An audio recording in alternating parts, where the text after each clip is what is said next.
Now we're on the new computer, so I'm just gonna recap a couple of things that are important. Over on the left is the plasma control. We can make sure it's lit here by making sure that's red.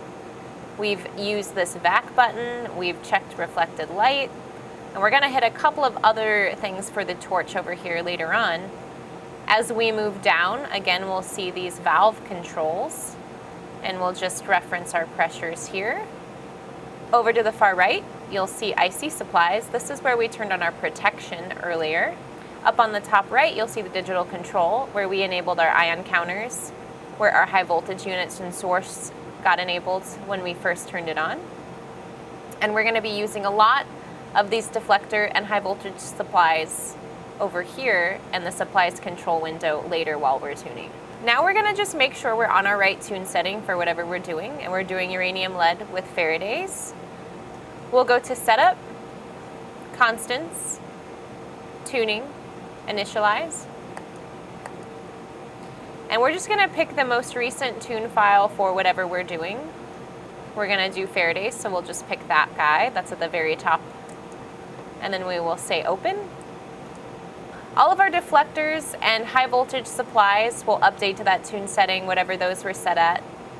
Similarly, if we move to the left under our plasma control, various torch positions and mixed gas settings will also update to that original tune that we've just loaded.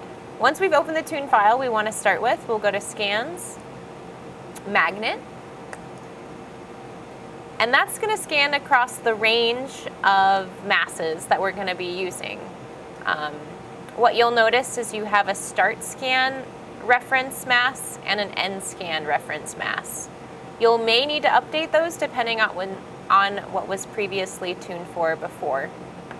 To do that, you'll go to Edit Scan, and you'll just update it to, we run between 214.3 to 214.3 or 215.3, but depending on where the mass actually is, where all of our signal is reading, we may need to change that. So we'll leave it at 214.5 and 215.5 for our Faraday tune.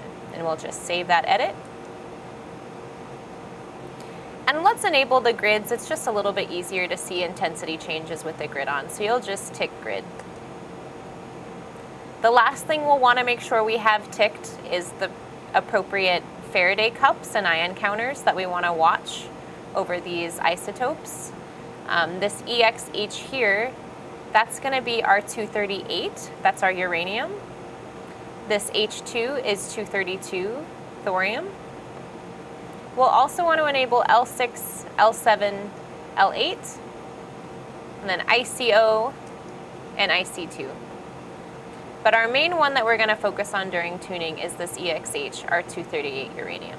I'm just going to go over to the laser computer and press start run, and then start. And what you're going to see next, as it approaches the appropriate masses, is a little peak form of what we have checked. Now the problem here is that our scales are a little bit off, so let's go ahead and change that. To change any scale in here in this magnet scans window, you just double click on your min max, whichever one you want to change. I want to change the max of my 238, I'll double click. It looks like we're coming in at about, let's wait for it.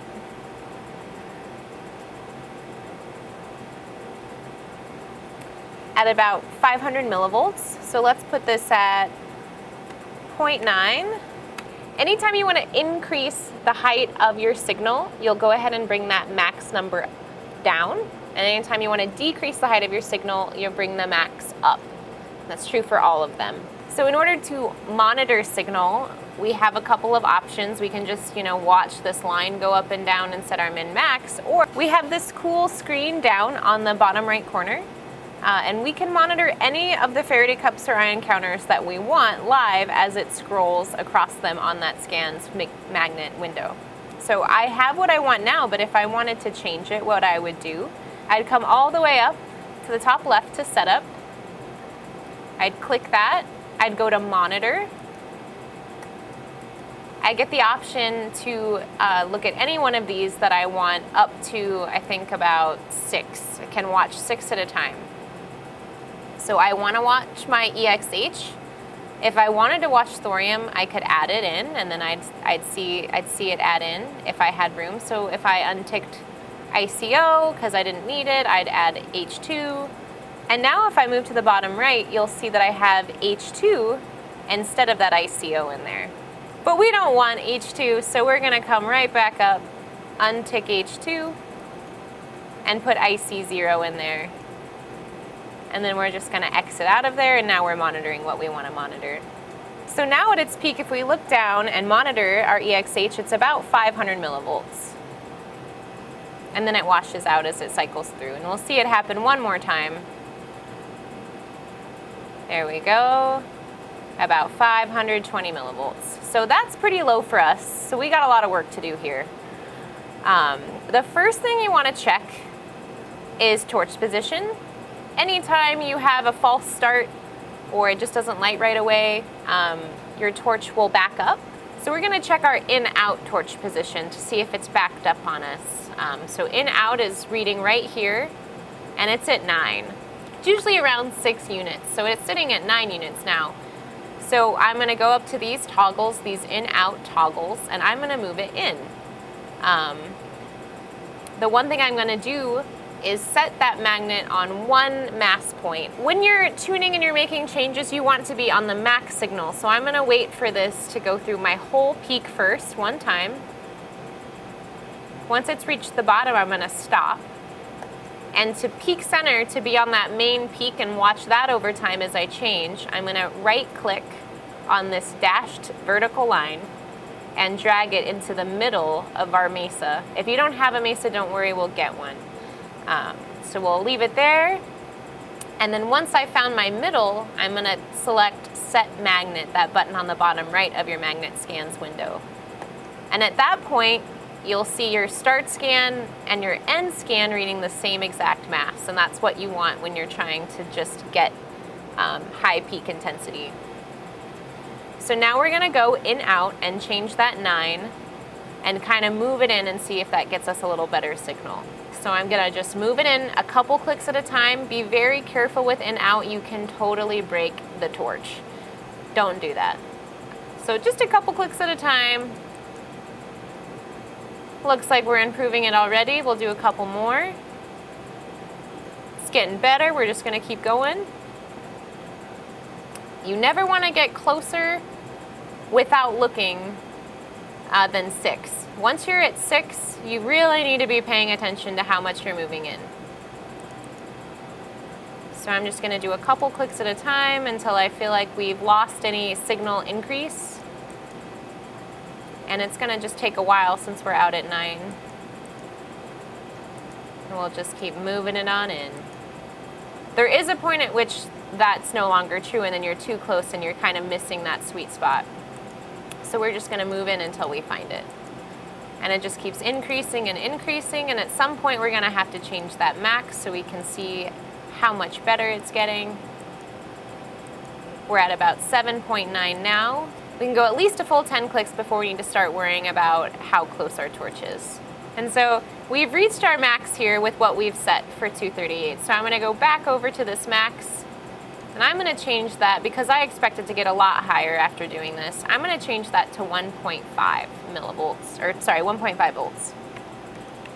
And you'll just enter. And so now since we've brought our max up, our signal now is down because it's much lower than our max set point. And I'm going to just keep on moving it in. So as I'm bringing the torch in, it's sort of changing the pressure at that point where it's entering into the cone. So that's changing our reflected light setting here. It's okay where it is now. I'll set it once we brought our torch into where we need to be, but if that gets too high, you know, past the teens, go ahead and take care of it by toggling back up and down 1 or 2 clicks. But right now it'll sit fine until I'm through adjusting the torch position.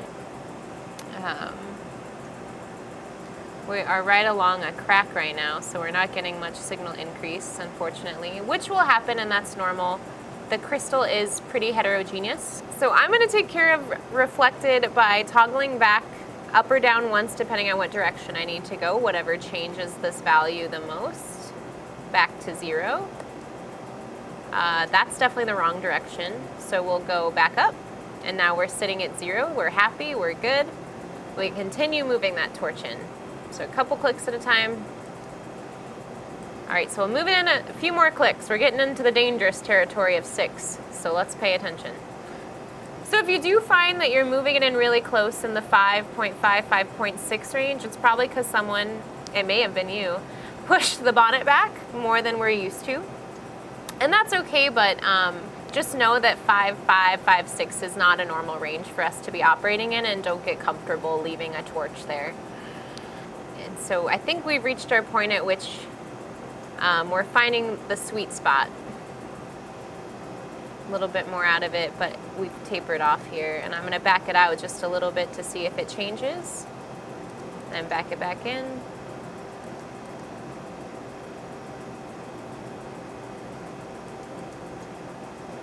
Okay.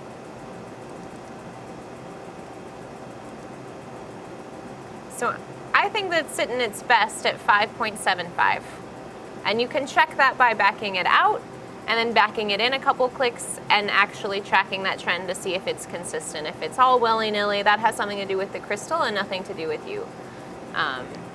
But this looks good for us. Once we've moved our in-out position, the next step is to move our up, down, and our back forth positions on our torch. You have no danger of running into the cones when you're moving these, so you don't have to be quite as terrified. But still be mindful of what you're doing and don't click more than 4 times in a row. So these are going to be big changes at first, and then once you're pretty close to the operating range, you're not going to notice much differences. So we'll go up and down 2 clicks. I'm going to go up 2. And you can see your up-down changes here if you want to see that actual measurement. It looks like it got worse, but I'm going to make sure it's worse by going 1 more click. And it looks like it's still bad. So let's go down 3 clicks since we moved up 3 clicks.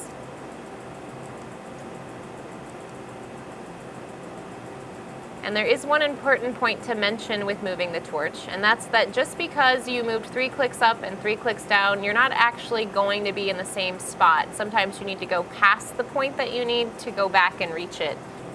So that looks great. We'll leave it there. So our up-down position now is at 4.14. You may want to note these numbers as you're changing them, just in case you want to go back to the originals and see if it's actually better. So now we're just going to go to back forward. So that's moving it back and forward. And that's right next to back forward, unlike all the others for some reason. So we're just going to go up a couple. A little bit less signal there, and then up a couple more. Definitely worse. So let's go back 2 more. And then let's go up 1, 2. So I kind of missed my peak a little bit, so I need to move it around back and forth just to get that sweet spot. And that has nothing to do with you being bad at reading the number. It just sometimes needs to move back and forth a little bit more to get into the initial position it was in. So this looks great. And it's at 7.28, which is what it started at, I believe. We're crossing 1 more crack. That's why you saw that dip. Let's just let that stabilize a little bit. So now we've moved everything once.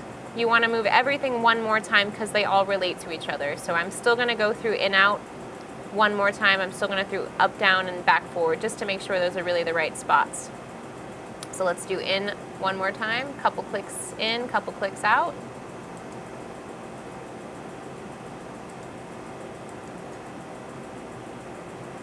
Good.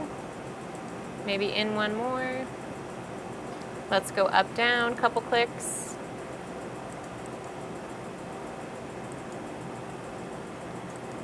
And then we need to find that sweet spot that we totally missed. Okay, there it is. And now let's go back forward, a couple clicks up, couple clicks down.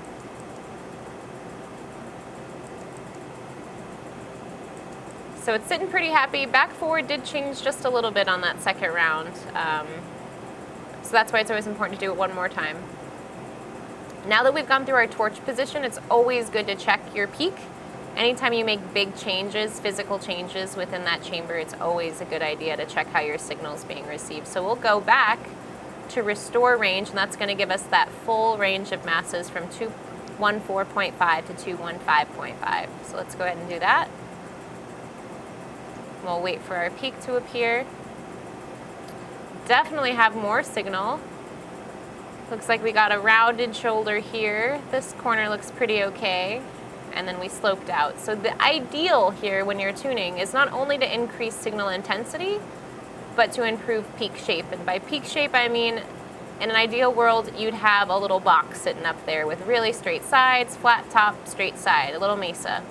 That is just not the way it works for longer than a day. So you're gonna get a little slope here, a little slope here as the signal comes in and out.